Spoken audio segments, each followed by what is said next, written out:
Differentiation में सबसे पहले ये जानने की कोशिश करो किसका डिफरेंशिएशन किया जाता है और किसके रिस्पेक्ट किया जाता है। इंटरमीडिएट लेवल में तुम देखोगे दो वेरिएबल का ही फंक्शन होता है। इस प्रकार से लिखा होगा y equal to F X, लिख दिए। यहाँ एक वेरिएबल y हुआ और सेकंड x हुआ और f जो है एक रूल है। इसका एग्जांपल इस प्रकार से दे सकते हो y equal to 3x square plus 1। तो इसको देखते होगे कि y जो है y डिपेंड करता है x पर, इसीलिए y को डिपेंडेंट वेरिएबल बोलेंगे। डिपेंडेंट वेरिएबल याद रखना, because it depends upon the value of x variable, और x को हम लोग बोलेंगे इंडिपेंडेंट वेरिएबल। इंडिपेंडेंट वेरिएबल ये बोलते हैं, इंडिपेंडेंट वेरिएबल बोलते हैं। तो देखोगे किसी भी इंटरमीडिएट लेवल में किसी का भी डिफरेंशिएशन निकालते हैं तो एक डिपेंडेंट वेरिएबल होता है और एक इंडिपेंडेंट वेरिएबल होता है, और ये इसका एग्जांपल इसी प्रकार से हो गया। तो हमेशा याद रखना है कि डिपेंडेंट वेरिएबल का डिफरेंशिएशन निकालना पड़ता है इंडिपेंडेंट वेरिएबल के रिस्पेक्ट। व्हाई? इसलिए कि x का वैल्यू चेंज करोगे, x का वैल्यू चेंज करोगे तो y चेंज होगा। तो x में माइन्यूटली चेंज करने से y में कितना चेंज होगा, that is called differential coefficient of y with respect to x। इसको लिखते हैं differential coefficient of y with respect to x, और इसको इट इज डिनोटेड बाय, इसको डिनोट करते हैं हम लोग dy बाय dx। इसका मतलब पहली बात, डिपेंडेंट वेरिएबल का डिफरेंशिएशन होगा इंडिपेंडेंट वेरिएबल के रिस्पेक्ट। जिसको डिफरेंशिएशन करते हैं उसमें d लगा देना, ऊपर में लिख देना, और जिसके रिस्पेक्ट करेंगे उसमें d लगा करके नीचे लिख देना। इस प्रकार से dy बाई dx हो गया। सपोज दूसरा एग्जांपल लेते हैं, s इक्वल टू gt। क्या देख रहे हैं, s डिपेंडेंट वेरिएबल है और t इंडिपेंडेंट वेरिएबल है, इसलिए s का डिफरेंशिएशन होगा टाइम t के रिस्पेक्ट, और इसको लिखेंगे कैसे, ds बाय dt। जिसको डिफरेंशिएशन करना है d लगा के ऊपर लिखेंगे, और जिसके रिस्पेक्ट करना है d लगा करके नीचे लिखेंगे। क्लियर हो गया? तो इतनी बात जान गए कि डिफरेंशिएशन किसका होता है, ऑलवेज डिपेंडेंट वेरिएबल का, और किसके रिस्पेक्ट होता है, इंडिपेंडेंट वेरिएबल के रिस्पेक्ट। अब बारी बारी से हम लोग चलते हैं। इस वीडियो में तुमको बतलाते हैं algebraic function, simple algebraic function का डिफरेंशिएशन कैसे निकलेगा। उसके लिए देखोगे, मान लो सबसे पहले कांस्टेंट पर विचार करो। अगर मान लिया लिख दिया जाए फर्स्ट y इक्वल टू 5, क्या देख रहे हैं, 5 कांस्टेंट है, 5 में चेंजिंग होगा ही नहीं, तो यानी y में किसी प्रकार का चेंजिंग नहीं होगा, जीरो चेंजिंग होगा। इसीलिए बोला जाएगा y का differentiation with respect any variable, चूंकि यहाँ वेरिएबल है ही नहीं, ऑलवेज जीरो होगा, है नहीं। इसीलिए dy बाई dx, अगर x कहीं नहीं दिख रहा है, x के रिस्पेक्ट करोगे तो ये 5 का डिफरेंशिएशन क्या हो जाएगा, 0। इसलिए याद रखना है फर्स्ट, किसी भी कांस्टेंट का डिफरेंशिएशन किसी भी वेरिएबल के respect by dx by dt by d theta, किसी के भी रिस्पेक्ट जो होगा ऑलवेज 0 होता है, क्योंकि किसी भी वेरिएबल के बदलने से 5 में यानी किसी कांस्टेंट में 0 चेंजिंग होगा, इसलिए 0 होता है। सेकंड आओगे, second y equal to x। अब क्या देखते हैं इसमें, x का वैल्यू जैसे जैसे बदलेगा ठीक यूनिफॉर्मली ढंग से y में भी चेंजिंग आएगा।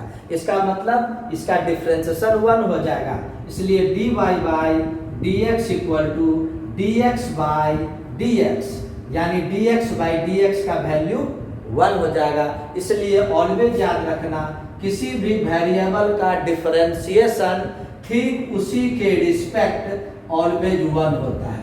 dx बाई dx 1 होता है, dt बाई dt 1 होगा, d theta by d theta 1 होगा। जिसका डिफरेंशिएशन कर रहे हैं उसी के रिस्पेक्ट ऑलवेज आंसर 1 होगा। अब थर्ड एग्जांपल लेते हैं। थर्ड मान लिया y equal to 5x, y equal to 5x, तो y डिपेंड किया x पर, यहाँ लिखोगे dy बाई dx, यहाँ d 5x बाई dx। तो इसका आंसर कैसे मालूम करोगे? 5 कांस्टेंट को बाहर कर दो, dx बाई dx, और dx बाई dx का वैल्यू 1 होता है, तो 5 इंटू 1 यानी आंसर हो गया 5। इसको ट्रिकी वे में याद रखो, डायरेक्ट आंसर देने का तरीका याद रखो। कहीं भी होगा अगर 4x का डिफरेंशिएशन तो सीधा 4 डायरेक्ट आंसर लिख देंगे, 10x का डिफरेंशिएशन x के रिस्पेक्ट 10 आंसर हो जाएगा। क्योंकि x है इसलिए x लिखते हैं। सपोज करो लिख देते हैं 5 थीटा का डिफरेंशिएशन, तो यहाँ x के रिस्पेक्ट अब नहीं होगा, थीटा के रिस्पेक्ट होगा और आंसर 5 होगा। एक और लोगे 2/3x का डिफरेंशिएशन x के रिस्पेक्ट, बार बार इसको पढ़ते क्या है, differential coefficient of 2/3x with respect to x is equal to 2/3। तो याद रखना अगर केवल x हो तो जो मल्टीप्लाई है वही आंसर डायरेक्ट लिख देना। निगेटिव में भी देखोगे, सपोज करो -2x का differentiation with respect to x, तो डायरेक्ट लिख देना -2। तो ये याद रखना है। इसको भी अगर फॉर्मूला के रूप में अगर सपोज करो अगर लिख देते हैं कोई भी constant into x dx equal to k ही होगा। बार बार हम ये चीज समझाना चाहते हैं, यहाँ x है तो dx लिखते हैं और तभी आंसर k हुआ। कल के फिजिक्स में डिफरेंशिएशन की जरूरत होगा, टाइम के रिस्पेक्ट है तो यहाँ पर लिख देगा kt dkt बाई dt, तो भी आंसर k ही होगा। ऑलवेज याद रखना है जिसका डिफरेंशिएशन निकाल रहे हो उसी के रिस्पेक्ट निकालोगे तो आंसर 1 होगा। क्लियर हो गया? अब आते हैं, ये 3 हो गया कांस्टेंट का, ये x का और उसके साथ मल्टीप्लाई होगा उसका डिफरेंशिएशन।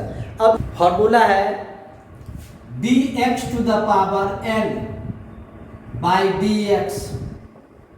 फॉर्मूला इसको याद करने के लिए कहा जाता है, इसको फर्स्ट प्रिंसिपल से प्रूव भी किया जाता है। तो इसका फॉर्मूला आता है nx to the power n minus 1। तो जनरल स्टूडेंट तो इसको याद कर लेते हैं, लेकिन बात आती है इसका अप्लाई कैसे करें, कब करें, किस प्रकार से करें, वो कंसेप्ट क्लियर नहीं होता है। इसके लिए हम तुमको ट्रिक बतलाते हैं। ट्रिक में क्या है, तुम देखोगे ये बेस है वेरिएबल, बेस है वेरिएबल और पावर है तुम्हारा कांस्टेंट। याद रखना इस ट्रिक को, जब कभी भी बेस वेरिएबल हो, x है, t है, साइन थीटा होगा, cos x होगा, log x होगा, कुछ भी होगा, बेस अगर वेरिएबल हो और उस पर पावर कांस्टेंट हो तो याद रखना ऑलवेज बेस के रिस्पेक्ट ही डिफरेंशिएशन करना। कहीं भी किसी पर भी पावर कांस्टेंट आ जाए उसका बेस जो है उसके रिस्पेक्ट करोगे, ये आदत डालोगे, कहीं भी डिफरेंशिएशन में आगे जाने पर भी प्रॉब्लम नहीं होगा। और आंसर कैसे लिख दोगे, तो ये जो पावर है उसको पहले लिख दो इनटू में मल्टीप्लिकेशन में, और इसको ज्यों का त्यों लिख दो। वेरिएबल पर पावर कांस्टेंट जो भी होगा, केवल जो पहले कांस्टेंट था उसमें -1 कर देना, ये याद रखो। वही चीज यहाँ देखो, वेरिएबल x बेस वेरिएबल है, पावर कांस्टेंट है, तो बेस के रिस्पेक्ट निकाले और आंसर डायरेक्ट लिख देंगे, पावर को लिख देंगे और इसको एज इट इज ज्यों का त्यों लिख के यहाँ पर पावर जो n था उसमें से 1 माइनस कर दिए। ये आदत डालो, चाहे ये वेरी बेस कुछ भी क्यों नहीं हो, लंबा लंबा एक्सप्रेशन भी होगा, ट्रिग्नोमेट्रिकल फंक्शन भी होगा, लॉगरिथमिक फंक्शन होगा, किसी पर भी अगर पावर कांस्टेंट आ गया तो यही x to the power n वाले फॉर्मेट के फॉर्मूला पर सेट कर देना। जैसे एग्जांपल देखोगे, मान लो x टू द पावर 5 का डिफरेंशिएशन, दिमाग लगाओ, ये देखना है पावर कांस्टेंट है, बेस वेरिएबल है, तो सीधा बेस के रिस्पेक्ट आंसर डायरेक्ट कैसे लिख दोगे, 5 लिख दो पहले और x टू द पावर 1 कम कर दो 4। सेकेंड एग्जांपल देखो, t टू द पावर ये 4। अब t टू द पावर 4 है, बेस वेरिएबल t है, इसलिए dx नहीं लिखेंगे बल्कि dt लिखेंगे बेस के रिस्पेक्ट। और आंसर क्या लिख दोगे, पावर को लिख दिए, आइए t टू द पावर 3, एक पावर कम कर दिए। आगे जाकर के किसी भी प्रकार का होगा, अगर बेस वेरिएबल है, पावर कांस्टेंट है, तो याद रखना है x to the power n वाला फॉर्मेट पर इसको सेट करते हैं। इसमें अब थोड़ा सा, इसमें अब तरह तरह का फॉर्मेट होगा, उसको इजी वे में कैसे निकालोगे उसका तुमको ट्रिक बतलाते हैं। तो ये फॉर्मूला तुम याद रखो, x to the power n by dx equal to n into X to the power n minus 1। फिर दोबारा बोल देते हैं, बेस वेरिएबल पावर कांस्टेंट, तो बेस के रिस्पेक्ट निकालेंगे और आंसर कैसे लिखेंगे, पावर को लिख देंगे, जो है उसको सीधा लिख देंगे, कोई चेंजिंग नहीं करेंगे, सिवाय एक चेंजिंग करेंगे, पावर में 1 माइनस। क्या है कि ये इस टाइप का अगर फॉर्मेट अगर होगा तो उसको ट्रिकी ढंग से जल्दी से कैसे बनाओगे ताकि लेंदी प्रोसेस ना हो, उसका देखो, एक आता है d√x/dx। यदि इसको इस फॉर्मेट में लाकर बनाया जाए तो देखो कितना लॉन्ग प्रोसेस होगा। देखना है तुमको, d√x/dx equal to square root का मतलब होता है x to the power half, base x के रिस्पेक्ट। जैसे ही बेस x के रिस्पेक्ट डिफरेंशिएशन किए तो x to the power n वाले फॉर्मूला पर सेट कर दो। क्या नियम है, पावर को लिख दिए और जो लिखे हैं इस पर पावर 1 माइनस करो। फिर आंसर लिखोगे 1/2 x to the power half minus 1 minus half होगा। नियम है, पढ़े होंगे 8th 9th क्लास में, पावर निगेटिव है, अगर इसको पॉजिटिव करना चाहोगे तो ऊपर से नीचे आ जाएगा, नीचे से ऊपर चला जाएगा। तो ये ऊपर अभी है तो इसको नीचे भेज दो, x to the power half. Final answer 1/2√x। अब देखोगे स्क्वायर रूट से रिलेटेड कोई भी प्रॉब्लम होगा तो हर वक्त तुमको इतना स्टेप बनाना पड़ेगा। मेरे अनुसार से अगर बात मानोगे तो इतना स्टेप निकालने की कोई जरूरत नहीं है। हम तुमको एक ट्रिक बतला देते हैं, जब कभी भी किसी भी फंक्शन पर, यहाँ x है या कोई भी log x, sin x, tan x, बहुत बड़ा बड़ा अलजेब्रिक एक्सप्रेशन कुछ भी हो, उस पर अगर स्क्वायर रूट हो तो हमेशा याद रखो रूट जिस पर है उसी के रिस्पेक्ट डिफरेंशिएशन कर देंगे। अभी फिलहाल x पर रूट है, x के रिस्पेक्ट डायरेक्ट आंसर लिख देंगे 1/2 लिख देंगे, और जो है उसको सीधा लिख दो, कोई दिमाग कोई एक्स्ट्रा ब्रेन लगाने की जरूरत नहीं है, ये डायरेक्ट ये फॉर्मूला के रूप में आंसर ही हो जाएगा। तो अब यदि मान लो इसका निकालना हो तो ये प्रोसेस नहीं निकालना है, 1/2√x। अब इसके आगे अगर बड़ा बड़ा अगर एक्सप्रेशन लेते हैं तो उसमें चेन रूल का सिस्टम होता है, जो हम नेक्स्ट वीडियो में बनावेंगे, तो रूट का इंपॉर्टेंस बाद में समझ में आएंगे। अब देखो, जैसे मान लो ये शर्ट्स के विषय में सीखो। जैसे कहीं पर लिखते हैं क्यूबिक रूट ऑफ x, तो x टू द पावर 1/3 माना जाता है। ये तो 8th क्लास में 9th क्लास में पढ़ाई होगी। 4th रूट ऑफ x, इसको x टू द पावर 1/4 बोलते हैं। सपोज करो 5th root of x cube, तो इसको क्या लिखोगे, x टू द पावर 3/5। ये पावर यहाँ 3 हो गया, ये क्यूब 5th रूट है तो बाई 5। तो इस टाइप का अगर डिफरेंशिएशन निकालना हो और उसको x to the power n के फॉर्मेट पर सेट करोगे तो बहुत लॉन्ग प्रोसेस होगा, टाइम भी लगेगा। इसके लिए तुमको एक ट्रिक बतलाते हैं, उस ट्रिक को याद रखना। जैसे मान लो एग्जांपल देते हैं dx टू द पावर 1/3। यहाँ तो इतना तो दिमाग, इतना तो सोचना ही है कि बेस वेरिएबल है, पावर कांस्टेंट है, तो बेस के रिस्पेक्ट करेंगे। अब जानो डायरेक्ट आंसर कैसे लिखेंगे, वो ट्रिक बतला है।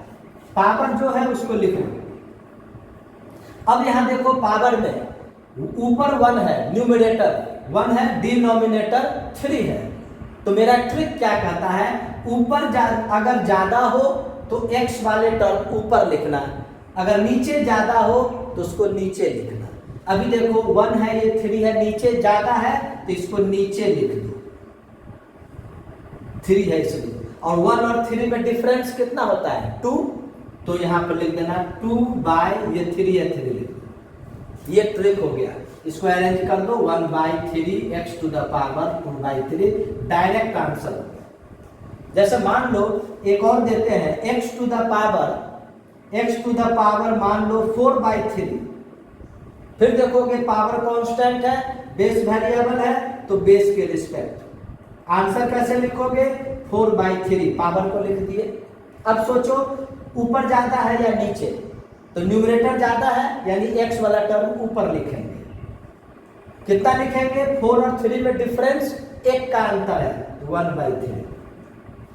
ये ट्रिक से तुम इतना लंबा प्रोसेस को छोड़ करके डायरेक्ट आंसर लिख। जैसे देखो x टू द पावर -5,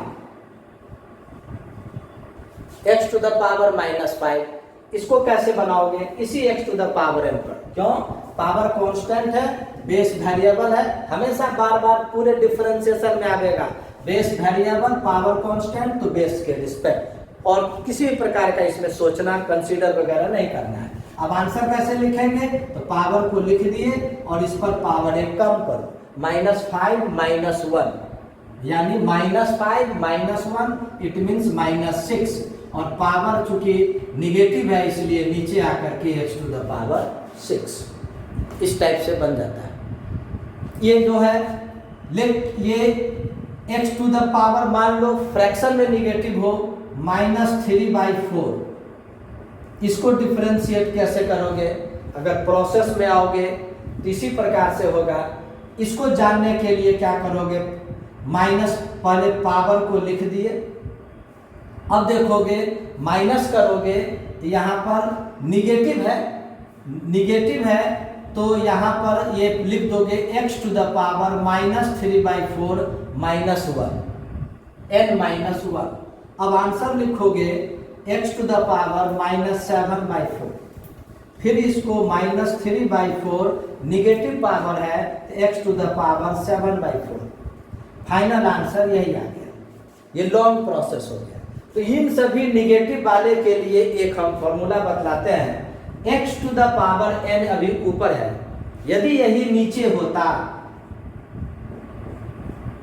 तो डायरेक्ट आंसर कैसे लिखोगे, ये x to the power n ऊपर है, अभी ये नीचे कर दिए, इसका डायरेक्ट आंसर कैसे लिखोगे, यहां पर जब ऊपर है तो पावर को लिखे और n में और पावर में 1 माइनस किए, जब ये नीचे है उसका ट्रिक सीखो, पावर में माइनस लगाना, -n कर दिए, और x टू द पावर अब यहाँ पावर 1 बढ़ा दो n+1, छोटे ढंग से निकल जाएगा। अब इसी प्रॉब्लम को अगर बनाया जाए, x टू द पावर -5 को डायरेक्ट बनाया जाए तो वो कैसे होगा, देखो पहली बात तो पावर निगेटिव है तो इसको नीचे भेज दोगे तो पावर तुम्हारा पॉजिटिव हो जाएगा, आ गया +5। अब आ गया इस पर से क्या बोले हम, पावर में माइनस लगा करके लिख दीजिए और नीचे एक पावर बढ़ा दीजिए, डायरेक्ट आंसर। इसमें भी क्या करो, ये लॉन्ग प्रोसेस नहीं बना करके फर्स्ट ऑफ ऑल ये माइनस को हटाने के लिए ये इसको 1 बाई नीचे कर दोगे तो प्लस पावर हो जाता है। अब डायरेक्ट आंसर लिख दो, क्या बोले, जब नीचे आ गया ये तो पावर में माइनस लगा करके लिख दो और नीचे एक पावर बढ़ा दो, तो नीचे बढ़ाओगे तो -3/4 x to the power 7/4, arrange कर दो -3/4 x टू द पावर 7/4। इस प्रकार से अलजेब्रिक फंक्शन जो भी है इन सबों का डिफरेंशिएशन होता है। अब इसमें आगे रूल पर सेट करता है, फिर चेन रूल पर सेट करता है। ये जो लेक्चर 1 हुआ, लेक्चर 2 में बतलावेंगे पहले ट्रिगोनोमेट्रिकल फंक्शन का, वो धीरे धीरे फिर चेन रूल वगैरह पूरा डिफरेंशिएशन समाप्त हो जाता है।